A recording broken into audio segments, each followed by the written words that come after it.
Hello दोस्तों, welcome to Ekana classes. आज हम आप लोगों को आरआरबी ग्रुप डी 15 सितंबर 2022 को जो शिफ्ट 1 और शिफ्ट 2 में क्वेश्चन पूछे गए हैं मैथ के, हुए हम सॉल्व कराएंगे। वीडियो को सब्सक्राइब, लाइक और शेयर जरूर कर दीजिएगा। पूरा वीडियो आप लोग जरूर देखिएगा। जिन लोगों ने रेलवे ग्रुप डी का एग्जाम अभी नहीं दिया है उनके लिए अति महत्वपूर्ण वीडियो है ये। उनको एक आइडिया लग जाएगा कि किस तरह के क्वेश्चन मैथ के पूछे जा रहे हैं, उस तरह अपना तैयारी करके वो जाए एग्ज़ाम देने। तो चलिए क्वेश्चन को देखते हैं दोस्तों। क्वेश्चन नंबर पहला दिया है, रुपये 1000 की राशि पर 5% वार्षिक दर से 2 वर्षों में एसआई और सीआई का अंतर कितना होगा। एसआई का मतलब साधारण ब्याज और सीआई का मतलब चक्रवृद्धि ब्याज, यानी साधारण ब्याज और चक्रवृद्धि ब्याज का अंतर पूछा गया दोस्तों। तो देखिए, बहुत ही बेसिक जानकारी से आप लोग लगा सकते हैं इसको। देखिए, पहले हम साधारण ब्याज याद करेंगे। साधारण ब्याज बराबर होगा क्या, आप लोगों को पता है, मूलधन गुणे दर गुणे समय होता है। तो ये हो जाएगा 1000 गुणे 5 गुणे समय कितना, 2 वर्ष दिया है, बटे 100। 0 0 कैंसिल हो जाएगा, 10 पचे 50, 50 दूना 100। इसका जो ब्याज होगा कितना होगा, 100 रुपये होगा। ये हो गया साधारण ब्याज का। अब चक्रवृद्धि ब्याज का, चक्रवृद्धि ब्याज होगा, चक्रवृद्धि ब्याज यानी सीआई बराबर, देखिए 1 साल का ये फर्स्ट स्टेप, 2 साल पूछा गया है। इसमें जो आप लोग को पता ही होगा कि पहले साल और दूसरे साल में दोनों ब्याज बदल जाते हैं, क्योंकि पहले साल का ब्याज दूसरे साल में उस ब्याज का भी ब्याज लगता है चक्रवृद्धि ब्याज में। तो ये हो जाएगा, पहले साल है 1000 रुपये, तो 1000 रुपये का 5% हो जाएगा 50 रुपये। ठीक। अब दूसरे साल में क्या होगा, इस 1000 का तो लगेगा ही ब्याज, 1000 का हो जाएगा 50 रुपये, लेकिन 50 रुपये का भी ब्याज लगेगा। तो इस 50 रुपये का ब्याज लगेगा तो 5% ये भी लगेगा, 5%। तो 50 रुपये का 5% हो जाएगा 2.5। तो इस जगह 2.5, यानी ये 50 और ये 50 2.5 ऐड हो जाएगा, तो इस चक्रवृद्धि ब्याज का पता चल जाएगा। तो 50 50 100 यानी 102.5। अब देखिए, साधारण ब्याज 100 रुपये, चक्रवृद्धि ब्याज 102.5। अंतर पूछा है, माइनस हो जाएगा। तो 100 में 102.5 माइनस करेंगे तो बचेगा कितना, तो हमारा जो आंसर आएगा 2.5 आएगा। यही हमारा आंसर होगा दोस्तों। ठीक। अब चलते हैं क्वेश्चन नंबर 2 पे। देखिए, क्वेश्चन नंबर 2 दिया है, 450, 1500 और 1850 का एचसीएफ ज्ञात कीजिए। तो ऐसी कौन सी संख्या जो तीनों संख्याओं को विभाजित कर देगी दोस्तों, बताइए। देखिए, सबसे पहले सब में 0 लगा हुआ है, तो इसका मतलब ये 10 तो होगा ही, 10 हो गया। ठीक।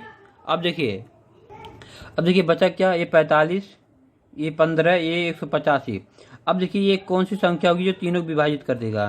तो ये 185 तो 15 से कटेगा नहीं, यानी ये 5 से ही कटेगा। तो दूसरी संख्या जो हो जाएगी वो कितना होगा, 5 होगा। तो ये 5 दूना 50, ये नहीं, जो इसका एलसीएम आएगा कितना आएगा दोस्तों, 50 आएगा। ये हमारा आंसर होगा। आप ऐसे भी ज्ञात कर सकते हैं। देखिए, 450 से भाग दे सकते हैं 1500 में। जैसे 1500 में भाग देंगे तो कितनी बार जाएगा, 4 तियाँ 12, यानी 3 बार जाएगा। 0 5 तियाँ 15, 3 चौक 12 13, यानी ये बचेगा कितना, 150। 150 बच गया। 150 में अब 450 में भाग देंगे तो हो जाएगा कितना, 3 बार जाएगा। 15 तियाँ 45।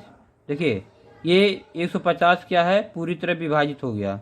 ठीक। तब 150 से इसमें भी भाग देंगे, 150 1850 में, तो 150 से भाग देंगे इसमें, तो ये हो जाएगा, कितनी बार जाएगा ये, 1850 में भाग देंगे 150 से, तो कितनी बार जाएगा, ये पहले एक बार जाएगा, तो ये हो जाएगा 150, 5, ये यहाँ पे बचा 3, ये यहाँ पे कैंसिल हो जाएगा। फिर ये कितना हो गया, 35, ये 0 उतर जाएगा, 350।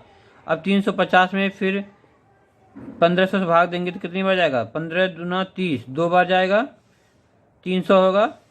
यहाँ बचेगा कितना, 50। अब 50 से भाग देंगे 150 में, तो ये 3 बार जाएगा, 150। जो हमारा आंसर आ गया कितना आएगा, 50। यहाँ देखिए 50 आ गया। तो इस शॉर्ट ट्रिक से भी आप लगा सकते हैं कि आपका इतना समय बच जाएगा सॉल्व करने में। तो ये 50 हमारा आंसर होगा दोस्तों। ठीक। अब चलते हैं क्वेश्चन नंबर 3 पे। देखिए, क्वेश्चन नंबर 3 दिया है, ए किसी काम को 48 दिन में, बी उसी काम को 24 दिन में तथा सी उसी काम को 12 दिन में करते हैं, तो तीनों मिलकर उस काम को कितने दिन में करेंगे। देखिए, ये भी बहुत ही आसान क्वेश्चन है। ए कर रहा है 48 दिन में, बी कर रहा है 24 दिन में और सी कर रहा है 12 दिन में। तो ए का हो जाएगा 48 दिन और बी का हो जाएगा 24 दिन और सी कर रहा है 12 दिन। अब इन तीनों का क्या करेंगे, हम एलसीएम ज्ञात करेंगे।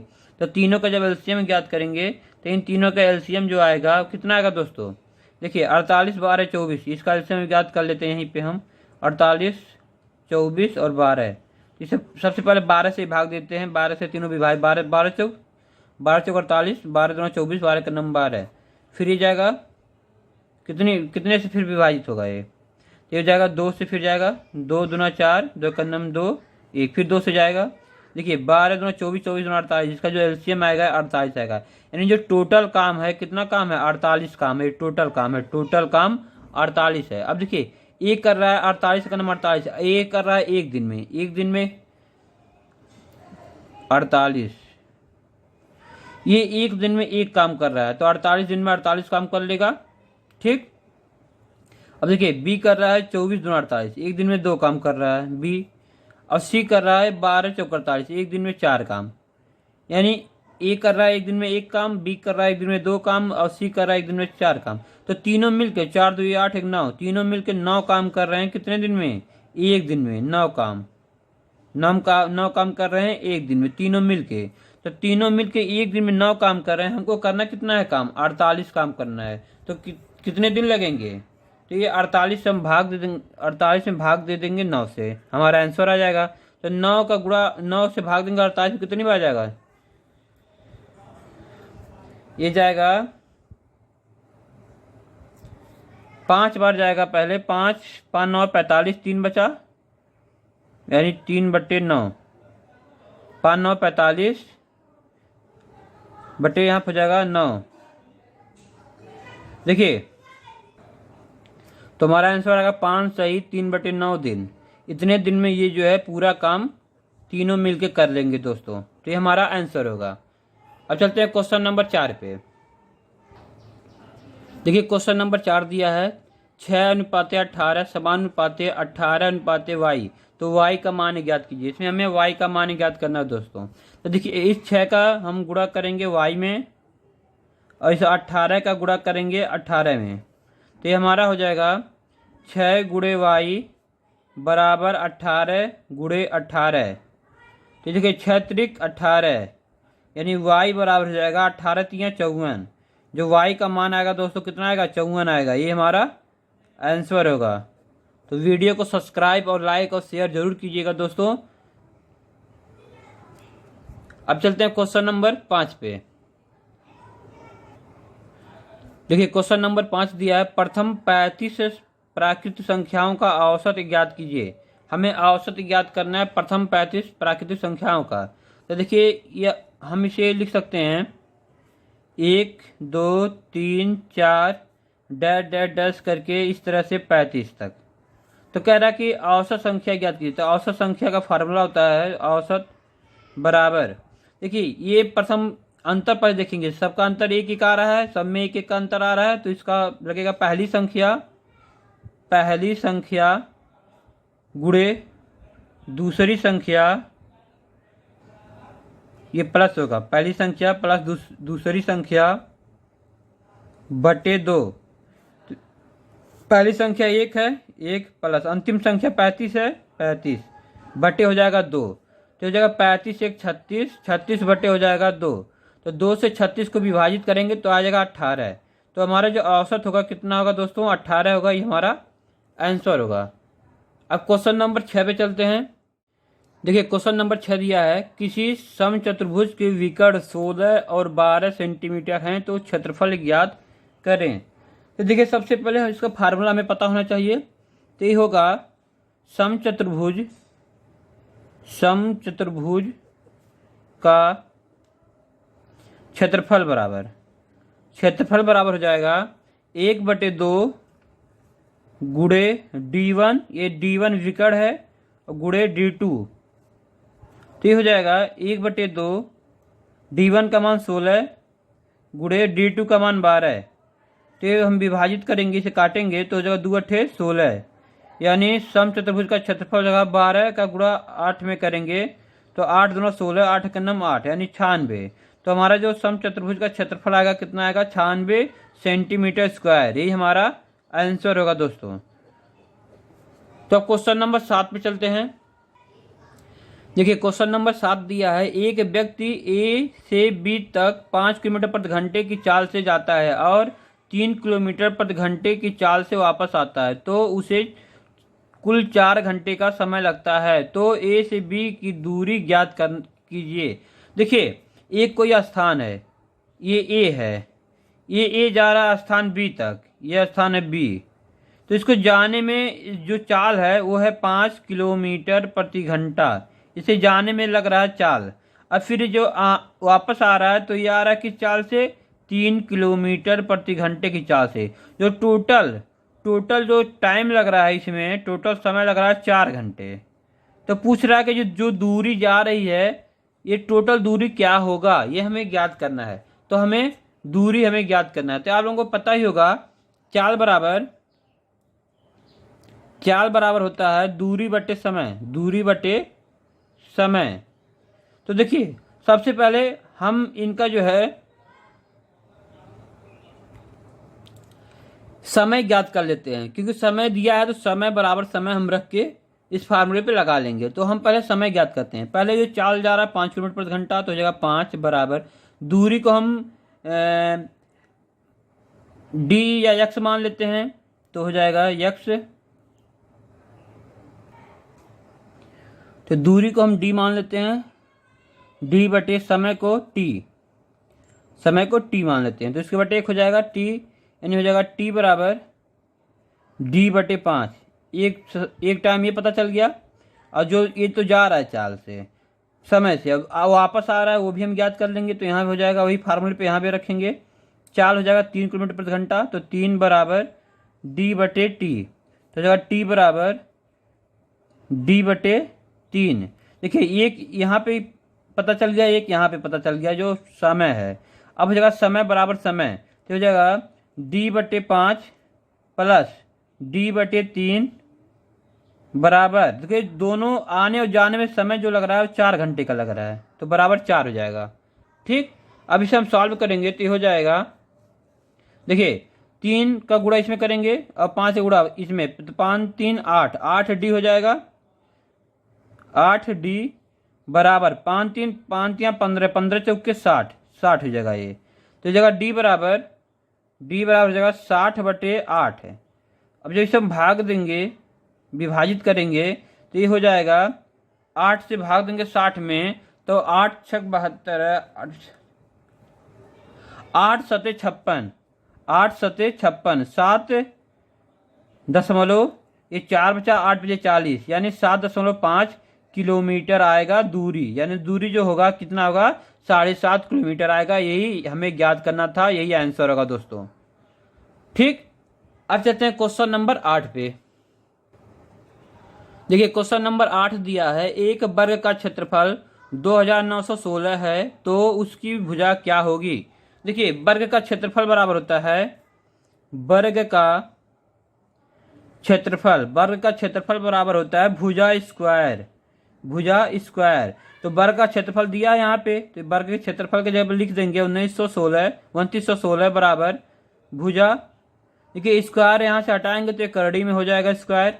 अब 2916 की संख्या का स्क्वायर है, तो हमें ज्ञात करना पड़ेगा। तो हम यहाँ पे ज्ञात करते हैं 2916। ठीक है, तो इसे हम इसे 2 से भाग देंगे, तो 2 से भाग देंगे तो हो जाएगा, ये हो जाएगा 2 के नम 2, 2 दूना 4, ये हो जाएगा 1458। फिर 2 से भाग देंगे, यह आएगा 729। फिर इसमें 2 से भाग देंगे, 2 से नहीं जाएगा भाग, अब 3 से जाएगा, तो 3 से भाग देंगे तो आएगा 243। फिर 3 से भाग देंगे तो आएगा 81। फिर 3 से, या यहाँ पे 9 से भी डायरेक्ट दे सकते हैं, 9 9 81। फिर 9 से 9 का 9। अब देखिए इसे हम गुणा करेंगे तीनों का, तो यहाँ से 1 9 आ जाएगा, यहाँ से 3 आ जाएगा, यहाँ से 2 आ जाएगा, तो हो जाएगा 2 3 6, 6 9 54। तो जो हमारा आंसर आएगा भुजा बराबर 54। तो हमारी जो भुजा होगी कितना होगा 54, ही हमारा आंसर आएगा दोस्तों। इसमें क्या था, सबसे कठिन ये आपको वर्ग ज्ञात करना था कि किसका ये वर्ग होगा। तो ये 54 का होगा, ये हमें पता चल गया, ये हमारा भुजा होगा। तो यही हमारा आंसर होगा दोस्तों। वीडियो को सब्सक्राइब, लाइक और शेयर जरूर कीजिए, बेल आइकन के बटन को प्रेस कीजिए दोस्तों, ताकि इस तरह के वीडियो आपको उपलब्ध होते रहें। अब चलते हैं अगले क्वेश्चन पे, क्वेश्चन नंबर 9। देखिए क्वेश्चन नंबर 9 दिया है, 3 किलोमीटर प्रति घंटे से एक जगह से दूसरे जगह जाया जाता है, वहां से 5 किलोमीटर प्रति घंटे की चाल से वापस आता है, तो औसत चाल ज्ञात कीजिए। मान लीजिए कोई जगह है ये जा रहा है जगह बी तक, ये जा रहा है, फिर उधर से फिर वापस आ जा रहा है, ए से गया बी तक, बी से फिर वापस आया। तो इसकी जो चाल थी, किस चाल से पहले गया, 3 किलोमीटर प्रति घंटे से पहले गया, किस चाल से वापस आया, 5 किलोमीटर प्रति घंटे की चाल से वापस आया। तो औसत चाल पूछा है दोस्तों। तो ये औसत चाल बराबर होता है, औसत चाल बराबर 2xy बटे x प्लस वाई। तो यहाँ हो जाएगा 2 गुणे x का 3, ये इसे x मानेंगे, आ रहा है जो y मानेंगे, तो जगह x का हो जाएगा 3 गुणे y 5 बटे, अब दोनों ऐड करेंगे x प्लस वाई, तो 5 और 3 कितना हो जाएगा 8, ये जगह 2 चौक 8, यानी 5 तियाँ 15, 15 बटे 4। अब 4 से इसमें भाग देंगे तो हमारा आंसर आएगा, ये जगह 4 तियाँ 12, 12 हो गया, फिर 3 बटे 4, 4 तियाँ 12, 3 15, ये हमारा आंसर होगा दोस्तों। तो ये हमारा आंसर आ गया। अब चलते हैं क्वेश्चन नंबर 10 पे। देखिए क्वेश्चन नंबर 10 दिया है, 3 संख्याओं का अनुपात 5:6:8 है, तो उसका एलसीएम 1200 एलसीएम दिया दोस्तों है, तो संख्याओं का योग बताइए। देखिए सबसे पहले एलसीएम यहाँ पे दिया है, एलसीएम बराबर 1200, तो इसका भी, इन तीनों संख्याओं का भी हम एलसीएम ज्ञात करेंगे, 5, 6 और 8 का। तो 5, 6 और 8 का एलसीएम हम ज्ञात करेंगे, तो आएगा हमारा, इन तीनों का एलसीएम आएगा 120। देखिए एलसीएम कैसे आप ज्ञात कर लेंगे, 5, 6, 8, इसका एलसीएम ज्ञात कर लीजिए, 2 से विभाजित करेंगे, 2 तियाँ 6, 2 चौक 8, फिर 2 से विभाजित करेंगे, 2 दूना 4। अब देखिए ये 2 से जाएगा, फिर 3 से जाएगा, फिर 5 से जाएगा, तो हो जाएगा, ये हो जाएगा 5 दूना 10, 10 तियाँ 30, 30 दूना 60, 60 दूना 120, तो 120 एलसीएम आ गया। ठीक, अब देखिए एलसीएम बराबर एलसीएम, यानी हो जाएगा 1200 बटे 120, 0 0 कैंसिल, 12 120, यह आया गया 10। अब पूछा है उन संख्याओं का योग बताइए। पहले संख्या ज्ञात कर लेते हैं, तो 10 का गुणा 5 में करेंगे हो जाएगा 50, प्लस 10 का गुणा 6 में करेंगे 60 हो जाएगा, प्लस 8 का गुणा 10 का गुणा 8 में करेंगे 80 हो जाएगा। अब इन तीनों संख्याओं का योग का मतलब हम ऐड करेंगे, जोड़ेंगे, तो ये हम जोड़ेंगे, जब इसे हम ऐड करेंगे तो हो जाएगा 50 और 60, ये हो जाएगा 110, 110 और 80, 190। तो संख्याओं का योग कितना आ गया, 190, ये हमारा आंसर होगा दोस्तों। तो वीडियो को सब्सक्राइब, लाइक और शेयर और बेल आइकन के बटन को प्रेस जरूर कीजिए दोस्तों, ताकि इस तरह के वीडियो हम आपको उपलब्ध कराते रहें। वीडियो देखने के लिए धन्यवाद दोस्तों। जय हिंद।